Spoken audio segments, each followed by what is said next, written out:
Third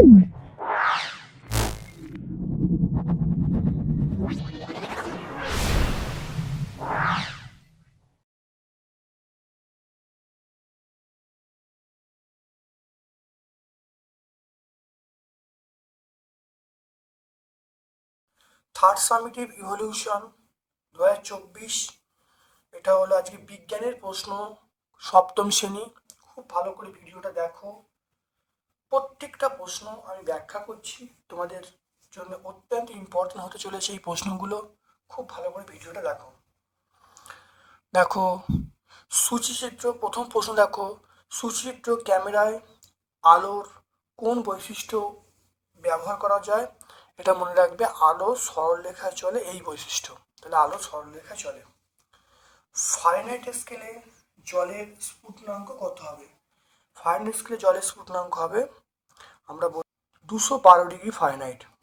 কত বলবো? 212 degree Fahrenheit. সমবেগে গতিশীল বস্তুর ত্বরণ, সমবেগে গতিশীল বস্তুর ত্বরণ আমরা কি বলবো? শূন্য হয়। ত্বরণ সমবেগ মানে বেগ থাকে না, বেগ না থাকলে সমবেগ মানে বেগটা ধ্রুবক। তাহলে বেগ যদি ধ্রুবক হয় তাহলে ত্বরণ থাকবে না, কারণ ত্বরণ অবশ্যই আমরা কি বলবো? শূন্য বলবো। N2 + 3H2 সমান 2NH3, এটা কোন ধরনের বিক্রিয়া? প্রত্যক্ষ সংযোগ বিক্রিয়া। আমরা বলবো এটা হলো প্রত্যক্ষ সংযোগ বিক্রিয়া। তাহলে দেখো Al2O3 এর অ্যানায়ন আমরা বলবো সে O2-। তাহলে অপশান এ আমরা বলবো, অপশান এ আমরা বলবো সেটা হলো O2-। খাদ্য লবণের সাধারণ সংকেত আমরা বলবো NaCl। NaCl খাদ্য লবণের সাধারণ সংকেত আমরা বলবো NaCl। স্ক্রু ড্রাইভারের গতি, এটা আমরা মিশ্র গতি বলবো, কারণ সরলরৈখিক পথ যাচ্ছে এবং সেটা ঘুরছে, তাহলে অবশ্যই মিশ্র গতি বলবো। তারপর দেখে নাও, 0°C তাপমাত্রায় 5 গ্রাম বরফকে 0°C তাপমাত্রায় 5 গ্রাম জলে পরিণত কত তাপ লাগবে? আমরা জানি Q = ml, m এর মান 5 আর l এর মান 80, তাহলে বলবো 400 ক্যালোরি। তাহলে অপশান ডি বলবো। কাজ করার সামর্থ্যকে শক্তি বলে, কাজ করার সামর্থ্যকে শক্তি বলে। ড্যাশ অ্যাসিড মানুষের পাকস্থলীতে হজম করতে সাহায্য করে, এটা HCl বা হাইড্রোক্লোরিক অ্যাসিড লিখতে পারি।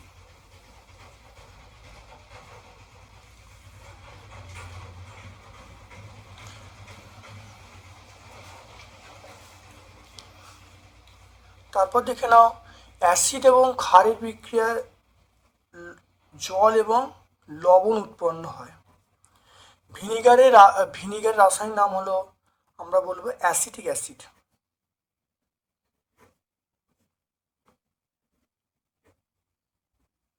ভিনিগারের রাসায়নিক নাম আমরা বলবো অ্যাসিটিক অ্যাসিড। তো কলিশনের সংকেত আমরা বলবো CaOH2। কলিশনের সংকেত আমরা বলবো CaOH2। দ্রবণের pH 11 হলে দ্রবণটি কি হবে? দ্রবণটি হবে ক্ষারীয়, দ্রবণটি হবে ক্ষারীয়। নিউট্রন থাকে না,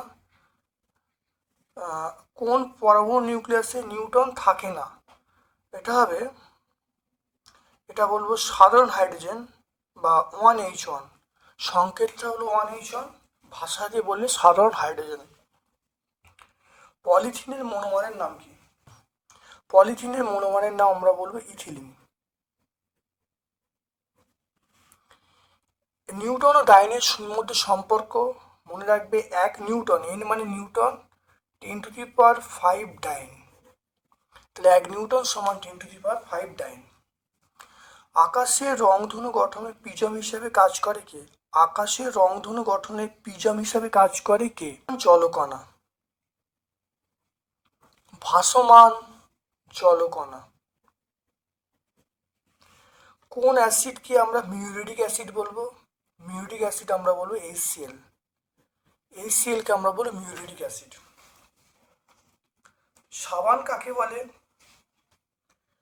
দেখো সাবান হলো, দেখে নাও তোমরা টেক্সট বইও পাবে, সাবান হলো কিছু জৈব অ্যাসিড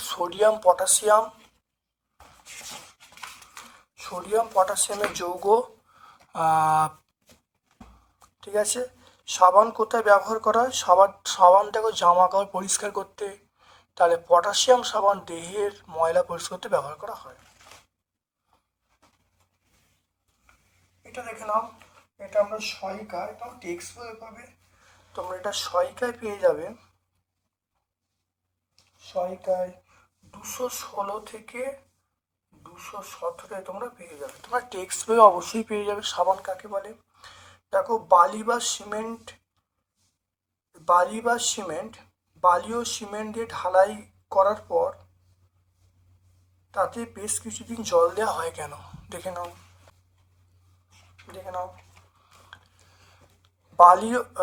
সিমেন্ট ও বালির মিশ্রণে জল ঢাললে সিমেন্টের মধ্যে থাকা ক্যালসিয়াম অক্সাইড ক্যালসিয়াম হাইড্রোক্সাইডে পরিণত হয় এবং বিভিন্ন সিলিকেট যৌগের সঙ্গে যুক্ত হয়। এই রাসায়নিক বিক্রিয়ায় তাপ উৎপন্ন, তাপের জন্য সিমেন্ট ও বালির গাঁথুনি ফেটে যায়। তাই জল শোষণের জন্য ঢালাই করার পর দিনটি গাঁথুনিতে জল দিতে হয়। এটা আমরা সহায়িকায় 219 পেজে পাবো।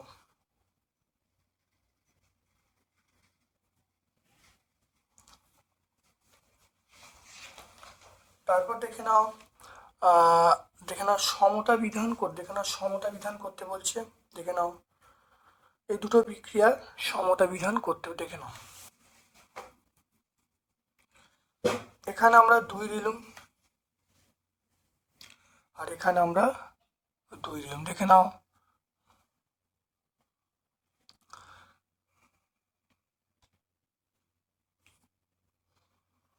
তাহলে এখানে 2, এখানে আমরা 2 দিলাম।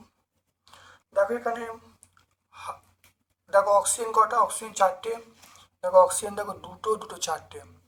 হাইড্রোজেন দেখো 4টে, হাইড্রোজেন 4টে। কার্বন দেখো 1টা, কার্বন 1টা। তাহলে সমতুল্য হয়ে গেছে। এটা এরটা বললাম। এবার বি এরটা।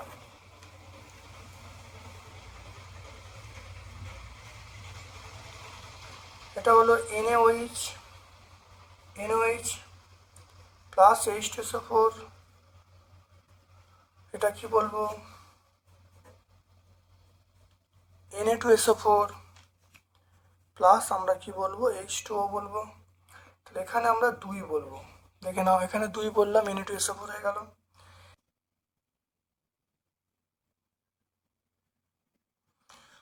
এটা হলো, এখানে 2 হলো। এবার এখানে হাইড্রোজেন দেখো, এখানে 2 হবে। দেখে নাও, তাহলে এখানে 2 দেবো, এখানে 2 দেবো। এবার মিলিয়ে নাও। দেখো সোডিয়াম 2, দেখো দেখো হাইড্রোজেন দেখো, এখানে 2, 4টে। তাহলে হাইড্রোজেন 4টে, দেখো হাইড্রোজেন দেখো 2, 4টে হয়ে গেল।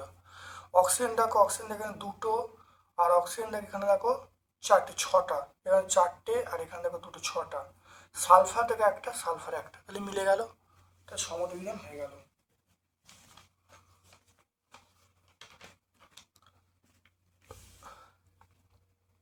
তারপর দেখে নাও নিউটনের দ্বিতীয় সূত্র।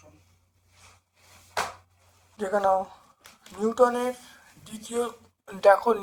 দ্বিতীয় গতিসূত্র। এটা আমরা টেক্সট বই দেখো যেভাবে পেয়েছি। দেখে নাও, একটি নির্দিষ্ট ভরের বস্তুর ওপর বল প্রয়োগ করা হলে বলের মান যত বাড়ানো হবে প্রতি সেকেন্ডে বেগের পরিবর্তন ত্বরণ তত বাড়বে।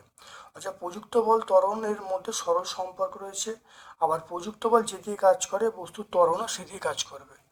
তো এটা আমরা নিউটনের কি সূত্র বলবো? এটা দ্বিতীয় সূত্র বলবো। এটা আমরা সহায়িকা 130 পেজে পেয়ে যাবো। তোমার টেক্সট বই পেয়ে যাবে সহায়িকা 130 পেজ আমরা পেয়ে যাচ্ছি। তারপর দেখো, স্থির বাস হঠাৎ চলতে শুরু করলে বাসের মধ্যে থাকা যাত্রীরা পেছন দিকে হেলে পড়ে কেন?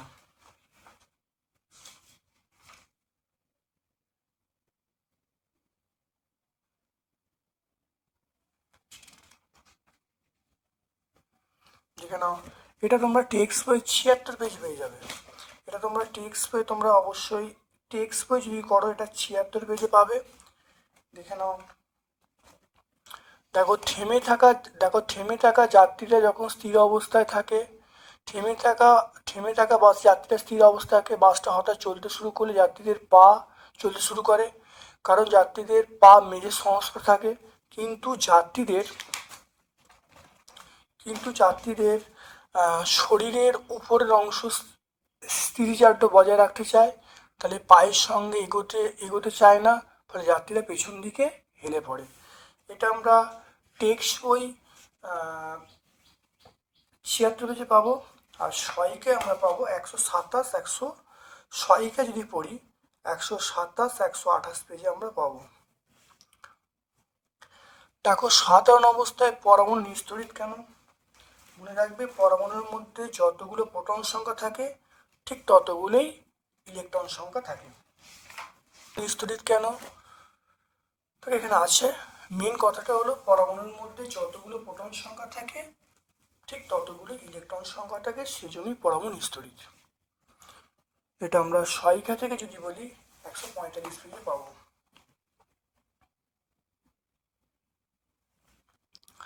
তারপর দেখে নাও 5-এর একটা অঙ্ক আছে, দেখে নাও কি বলছে। একটি গাড়ির বেগ বলা আছে 15 মিটার পার সেকেন্ড। 15 সেকেন্ডে গতিবেগ 35 মিটার পার সেকেন্ড করা হলো, ত্বরণ কত হবে? দেখে নাও। এটা আমরা পেয়ে যাব 5-এর দাগের একটা। তাহলে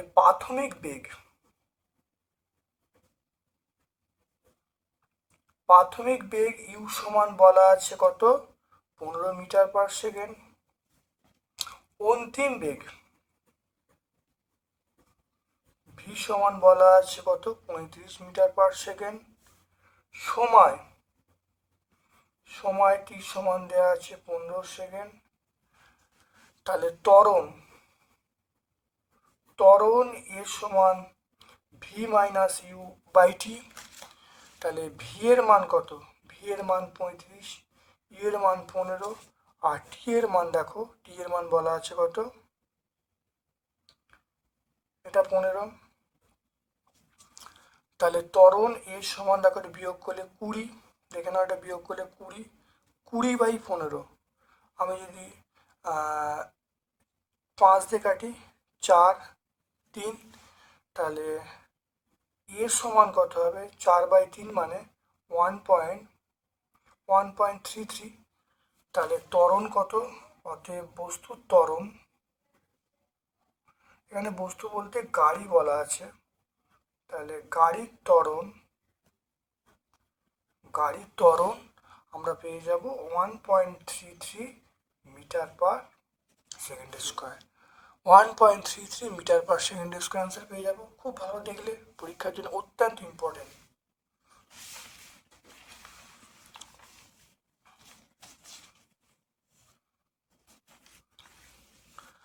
তারপর দেখো জাড্য কাকে বলে? দেখে নাও জাড্য কাকে। দেখো জাড্য কাকে বলে তোমরা টেক্সট বই 76 পেজে পেয়ে যাবে। অর্থাৎ যে ধর্মের জন্য কোনো স্থির বস্তু চিরকাল স্থির অবস্থা এবং সচল বস্তু চিরকাল সমবেগে বজায় রাখতে চায়, তাকে আমরা জাড্য বলবো। এটা টেক্সট বই তোমরা 76 পেয়ে যাবে, বা সহায়িকায় তোমরা 127 পেজে পেয়ে যাবে। এটা তোমরা টেক্সট বই পেয়ে যাবে। টেক্সট বই, আমি এখানে টেক্সট বই দাগ দিচ্ছি, এটা টেক্সট বই 76-এ তোমরা পেয়ে যাবে। তারপর দেখো 112 ডিগ্রি ফারেনহাইট কত 122 ডিগ্রি ফারেনহাইট কত ডিগ্রি সেন্টিগ্রেডের সমান তা নির্ণয় করতে বলছে।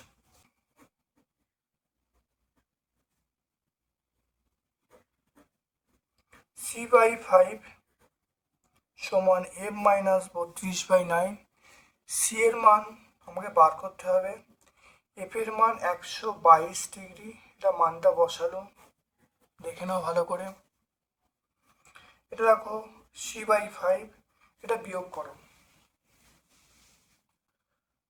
90 হচ্ছে, তাহলে 90/9, এটা কাটাকুটি করলে 10। তাহলে আমরা এখানে বলবো সি এর মান 5×9=45। তাহলে আমরা বলবো সেন্টিগ্রেড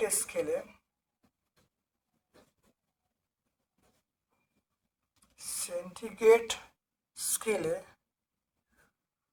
পাঠ কত?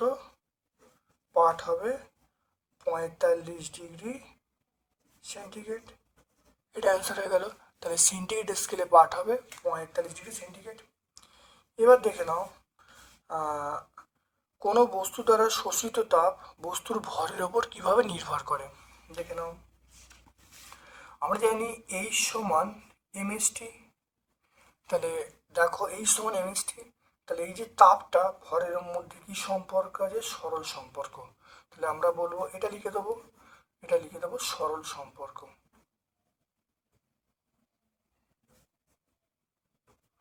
সরল সম্পর্কে আছে। এখানে এইচ মানে তাপটা, এম মানে ভর, এস মানে আপেক্ষিক তাপ, টি মানে তাপমাত্রার পরিবর্তন। তাহলে তাহলে দেখে নাও, এইটা মানে হলো প্রপোর্শনাল, মানে সমানুপাতিক। তাহলে বস্তুর ভর বাড়লে তাপটা বাড়বে, বস্তুর ভর কমলে তাপটা কমবে, সেই জন্য এটা হলো সরল সম্পর্ক।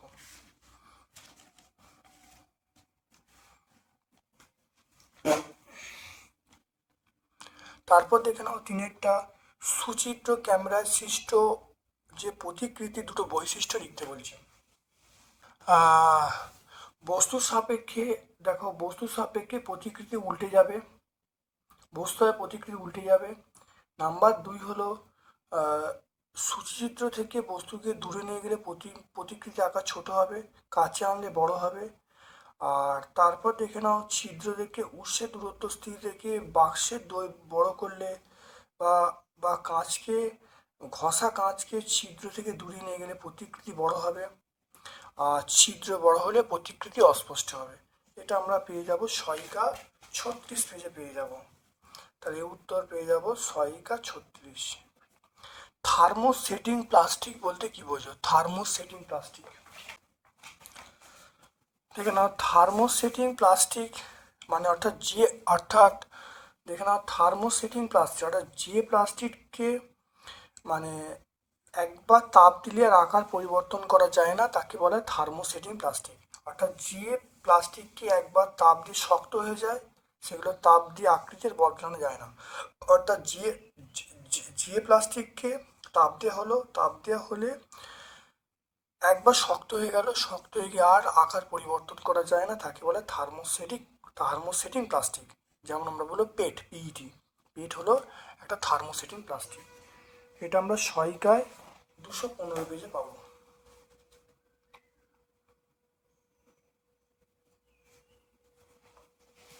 তারপর দেখে নাও, সাদা চামড়ার মানুষদের অতি বেগুনি রশ্মির প্রভাবে ক্ষতি হওয়ার সম্ভাবনা বেশি থাকে কেন? দেখে নাও, এটা আমরা সহায়িকায় খুব ভালো করে পাবো, টেক্সট বই আমরা 36-এ পেয়ে যাবো, টেক্সট বই 36।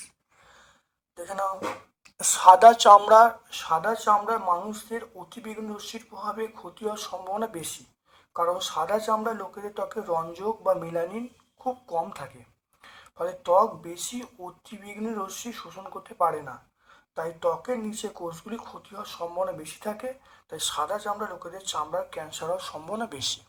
তো এটা আমরা টেক্সট বই 36 পেয়ে যাব, বা সহায়িকা যদি বলি 57-এ পাবো।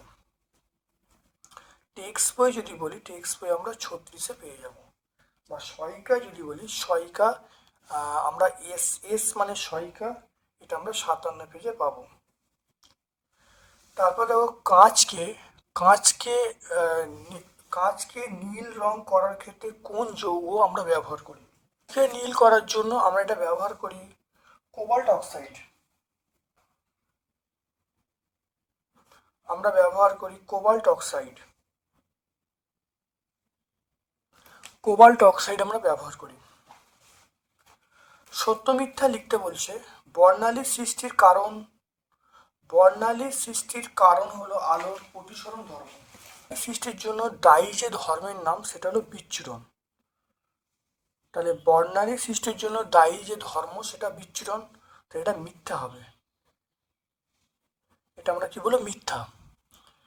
তারপর দেখো, লেডের চিহ্ন হলো এইচজি, লেডের চিহ্ন এইচজি নয়, লেডের চিহ্ন হলো পিবি, লেডের চিহ্ন আমরা বলবো পিবি, এটাও মিথ্যা। ত্বরণ একক হলো মিটার পার সেকেন্ড স্কয়ার, এসে একক, এটা সত্য। তাহলে দেখে নাও, তাহলে প্রথমটা হলো মিথ্যা, তারপরটা হলো মিথ্যা, তারপরটা হলো সত্য। ত্বরণ এসে একক অবশ্যই মিটার পার সেকেন্ড স্কয়ার। ঠিক আছে, তাই হয়ে গেল। তাহলে আমরা ফিজিক্যাল সায়েন্স পোর্শনটা সম্পূর্ণ সলভ করলাম। এরপর চলে এসো লাইফ সায়েন্স পোর্শনে।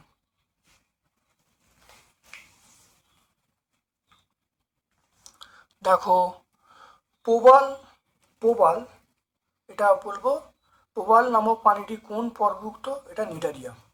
পোলিও পোলিও রোগ আমরা কি বলবো? Polio virus. দুগ্ধ এবং দুগ্ধজাত সামগ্রী তৈরিতে আমরা ব্যবহার করি, সেটা হলো ল্যাক্টোব্যাসিলাস। কেটে গেলে জায়গা থেকে রক্ত পড়া বন্ধ করতে সাহায্য করে ভিটামিন কে। মিনেমাটা রোগ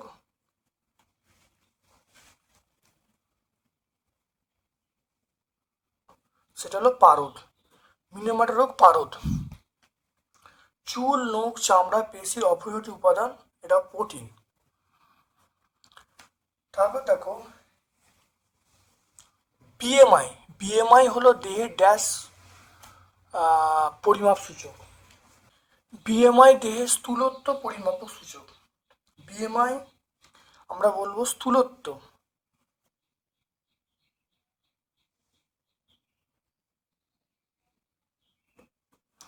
বিএমআই দেহের স্থূলত্ব পরিমাপক সূচক। মশার ড্যাশ নামক মুখ্য উপাংশের মাধ্যমে চামড়া ফুটো করে। দেখো মশার লেবিয়াম এটা এটা ধ্বংসকোষকে ঢেকে রাখে। রক্ত পানের সময় পেছন থেকে সরে গিয়ে মুখের ভেতরে বাকি অংশটা ত্বক ভেদ করতে সাহায্য করে, তাহলে আমরা বলবো লেবিয়াম।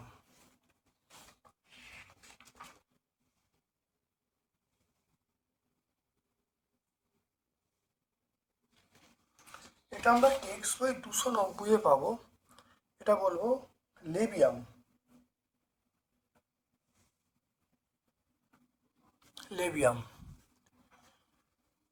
খাদ্য শৃঙ্খল অন্যান্য খাদ্য শৃঙ্খলের সঙ্গে যুক্ত হয়ে খাদ্য জাল তৈরি করে। ডব্লিউএইচওর হেডকোয়ার্টার অবস্থিত জেনিভায়, সুইজারল্যান্ডে জেনিভায় অবস্থিত।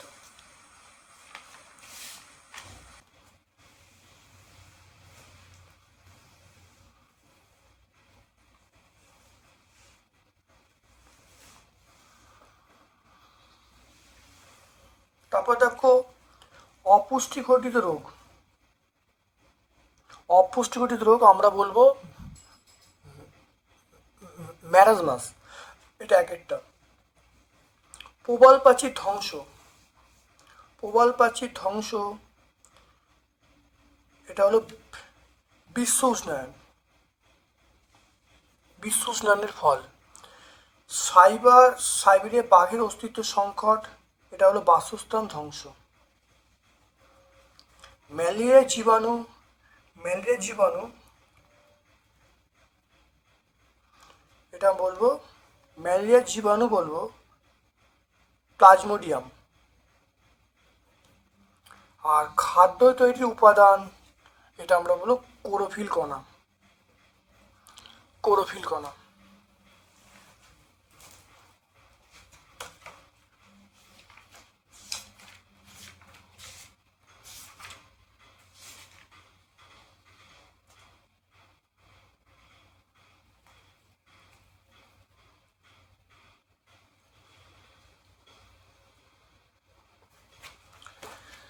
দেখো ইউনিসেফের পুরো অর্থ দেখে নাও।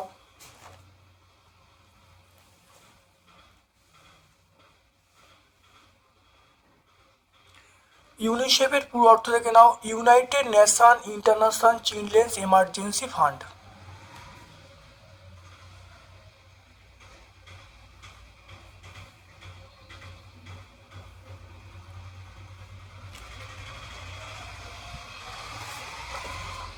তারপরে দেখে নাও, যদি বাংলায় এরম লেখো তাহলে United Nation International Children Emergency Fund, এরকম লিখতে পারো। তারপর দেখে নাও আমি, এটা সহায়িকা, তোমার টেক্সট বইয়ে পেয়ে যাবে, সহায়িকায় আমরা বলবো 398 পেজে বলবো। আমি জলে দ্রবণীয়, আমার ঘাটতি হলে মাড়ি ফুলে যায়, রক্ত পড়ে, দাঁতে আলগা হয়ে যায়, আমার নাম হলো, এটা হলো ভিটামিন সি। তাহলে ভিটামিন সি হলো এটা। আমি বলতে ভিটামিন সি। চাউমিন সুন্দর রাখতে কোন রাসায়নিক পদার্থ ব্যবহার করা হয়? কার্বোহাইড্রেট খাবার শেষসার হজম করার পর সবচেয়ে ছোট কণায় পরিণত হয়।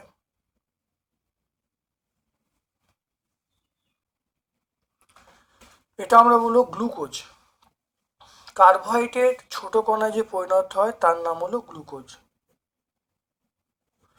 এটার নাম হলো অ্যাজিনো হয়ে গেল এটা। বায়োডাইভার্সিটি হটস্পট, দেখে নাও বায়োডাইভার্সিটি হটস্পট কাকে বলে?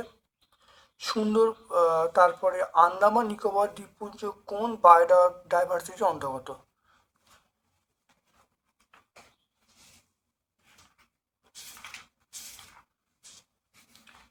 দেখো না বায়োডাইভার্সিটি হটস্পট, দেখে নাও এটা আমরা টেক্সট বইয়ে 236-এ পাবো। পৃথিবীতে যেসব অঞ্চলে খুব বেশি সংখ্যক প্রজাতির জীব পাওয়া যায় এবং এমন কিছু জীব পাওয়া যায় যা কোথাও পাওয়া যায় না, সেই সকল অঞ্চলকে আমরা বলবো বায়োডাইভার্সিটি হটস্পট বলবো। এটা আমরা সহায়িকায় সহায়িকায় বলি 356, আর টেক্সট বই যদি বলি 236। এটা আমরা টেক্সট বই বলছি 236। তারপর দেখো আন্দামান নিকোবর দ্বীপপুঞ্জ কোন বায়োডাইভার্সিটির অন্তর্গত?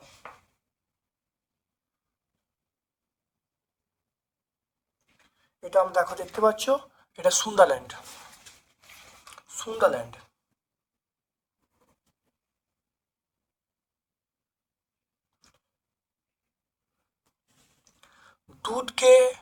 দুধকে কিভাবে পাস্তুরাইজ করা হয়? লিখছি আজিনোমোটো।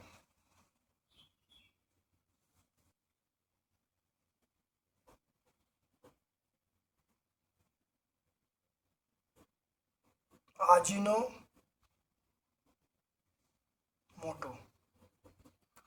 তাহলে এটার নাম হলো আজিনোমোটো। এটা তোমরা টেক্সট বই পেয়ে যাবে 301-এ, তোমরা পেয়ে যাবে দুধকে কিভাবে পাস্তুরাইজ করা হয়। সংশ্লিষ্ট খাদ্য কাকে বলে? সংশ্লিষ্ট খাদ্য কাকে বলে?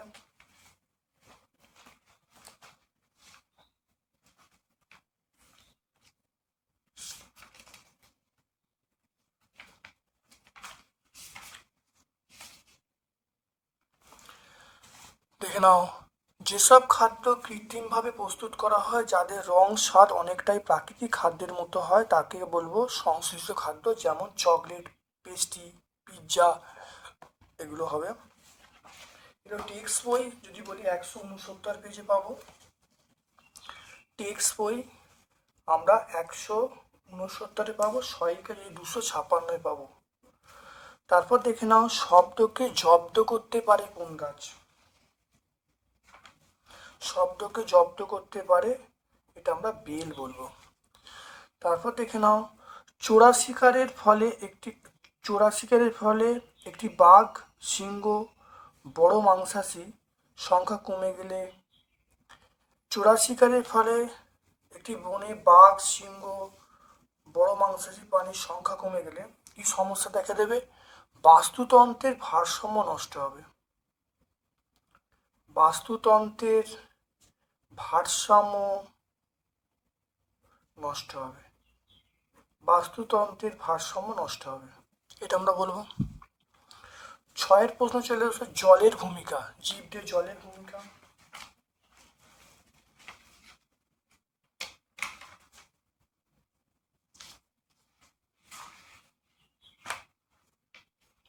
দেখে নাও জীবদের জলের ভূমিকা। 1 নম্বর হলো জীবের প্রয়োজনীয় বিভিন্ন সার্বিত্রীয় কাজ বিক্রিয়া ঘটানোর ক্ষেত্রে জলের দরকার। নাম্বার 2 হলো দেহকে ঠান্ডা রাখতে জলের প্রয়োজন। আর জল সহজেই বিভিন্ন খাদ্যবস্তুকে এক স্থান থেকে অন্য স্থানে ছড়িয়ে দিতে সক্ষম। তাহলে অনেকগুলো পয়েন্ট আছে, যে কোনো 3টে পয়েন্ট বলে দেবে। এটা সহায়িকা 256 পেজে পাবো। টেক্সট বই 178, সহায়িকা 256। টেক্সট বই আমরা বলবো 178 পেজে পাবো। আর সহায়িকা যদি বলি, সহায়িকা আমরা বলবো 265 পেজে পাবো।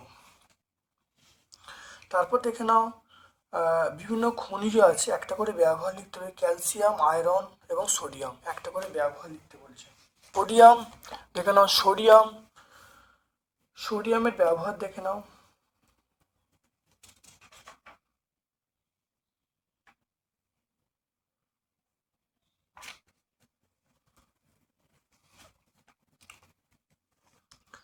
তাহলে ক্যালসিয়াম দেখে নাও, সোডিয়ামের ব্যবহার মনে রাখবে, সোডিয়াম এক নাও বলে দিলাম।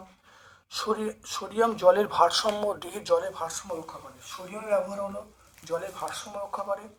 নাম্বার 2 হলো ক্যালসিয়ামের যে ব্যবহার সেটা হাড় দাঁত গঠনে সাহায্য করে। আর আয়রন আমরা বলবো সেটা হলো রক্তের মাধ্যমে, অর্থাৎ হলো আয়রন বা লোহা রক্তের মাধ্যমে অক্সিজেন পরিবহন করতে সাহায্য করে আর রক্ত অল্পতা দূর করে।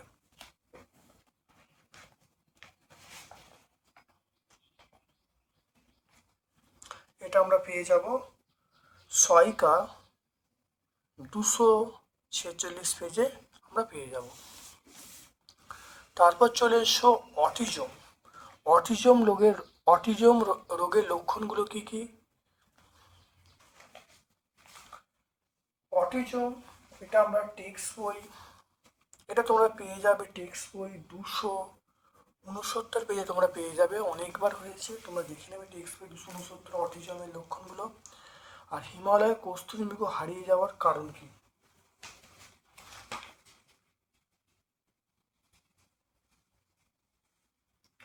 এটা আমরা পেয়ে যাব টেক্সট বই 243-এ, তোমরা দেখে নেবে। অটিজম তোমরা টেক্সট বই 269-এ পেয়ে যাবে। আর হিমালয় কস্তুরী মৃগ হারিয়ে যাওয়ার কারণ, এটা আমরা টেক্সট বই 243-এ পেয়ে যাব। তারপর দেখো অথবার প্রশ্ন আছে, পরিবেশের নতুন জীবের আগমন জীববৈচিত্র্য হ্রাসের গুরুত্বপূর্ণ কারণ, উদাহরণ দিয়ে বুঝিয়ে বলতে বলছে।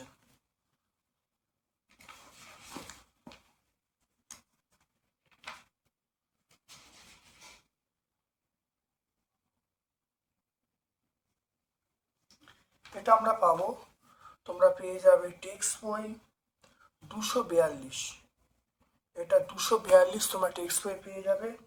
আর দেখো লুপ্তপ্রায় স্তন্যপায়ী প্রাণী, এই উত্তরটা হবে গঙ্গার শুশুক। গঙ্গার শুশুক।